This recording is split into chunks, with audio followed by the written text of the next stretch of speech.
நாம் ஆழ்மனதில் நன்றாக பதிய வைக்க வேண்டும். அந்த சபையில் சொல்லக்கூடிய ஒரே ஒரு வசியர், கணவனுக்கு தெரியாமல் மனைவியும், மனைவிக்கு தெரியாமல் கணவனும் எந்த விதமான ஒழுங்குமுறைகளும் இருக்க வேண்டும். முக்கியமாக இந்த விஷயம் மனைவியினுடைய பாஸ்வேர்டு கணவனுக்கு தெரிவது கிடையாது, கணவனுடைய பாஸ்வேர்டு மனைவிக்கு தெரிவது கிடையாது.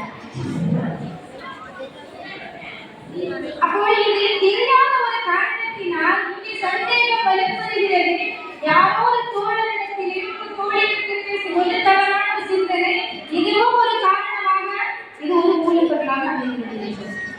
ஒருவேளை அங்கே ஹராம்களை செய்து கொண்டிருந்தால் ஒன்றே ஒன்றை நாம் நினைத்துக் கொள்ள வேண்டும், இந்த அல்லாஹ்வுக்கு பயந்து கொள்ள வேண்டும்.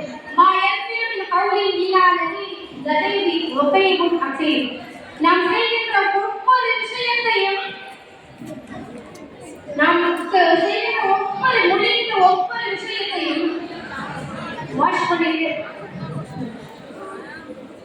கிராமத் காத்திரி எவையோ கட்டுரையில் நம்ம ஒவ்வொரு விஷயத்தையும் செய்ய பண்ணிட்டே இருப்பாங்க, ரெக்கார்ட் எடுத்துட்டே இருப்பாங்க, எழுதிட்டே இருப்பாங்க.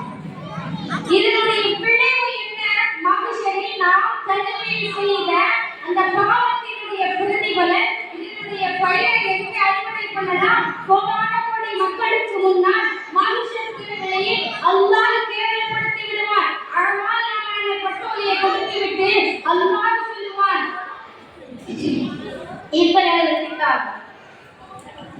அல்லாஹ் தீர்ப்பளிக்க மாட்டான்.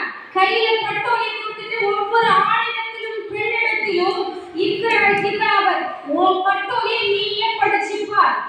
கஃபாமி நஃப்ஸிகல்யோ அலைக ஹஸீபா, நீ படிச்சு பார்த்துட்டு நீயே தீர்ப்பளிச்சுக்கோ, நான் இதை செய்யலைனா, நான் இதை செய்யவில்லையா என்று அன்றைக்கு அல்லாஹ் கேவலப்படுத்தி விடுவார். இன்றைக்கு நாம் தெரியாமல் செய்கின்ற ஒரு தவறின் பிரதிபலன் அங்கே கேவலப்பட்டிருக்கக்கூடிய சூழல் வரும். அல்லாஹ் நம்ம அனைவரையும் அதை விட்டு பாதுகாப்பானார்.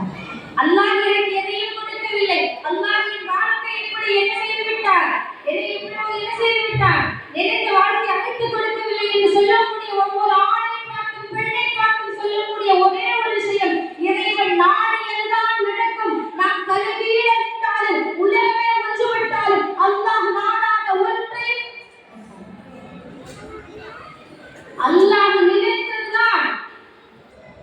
குழந்தையா இறைவன் நாட வேண்டும், திருமணமா அல்லாஹ் நாட வேண்டும், தொழிலில் லாபமா அல்லாஹ் நாட வேண்டும். எனவே எதை கொடுத்தாலும் என் ரப்பு கொடுத்தான் என்ற அந்த தன்மையை நாம் நமக்கு ஏற்படுத்திக் கொண்டு நம் பிள்ளைகளுக்கு கொடுக்க கடமைப்பட்டு இருக்கின்றோம். அல்லாஹ் தஆலா சாலிஹான நன்மக்களாக நம் அனைவரை வாக்கிற்கு புரிவானாக. வாஹிர் தஅவானா அல்ஹம்துலில்லாஹி ரப்பில் ஆலமீன். அஸ்ஸலாமு அலைக்கும் வரஹ்மத்துல்லாஹி வபரகாத்துஹு.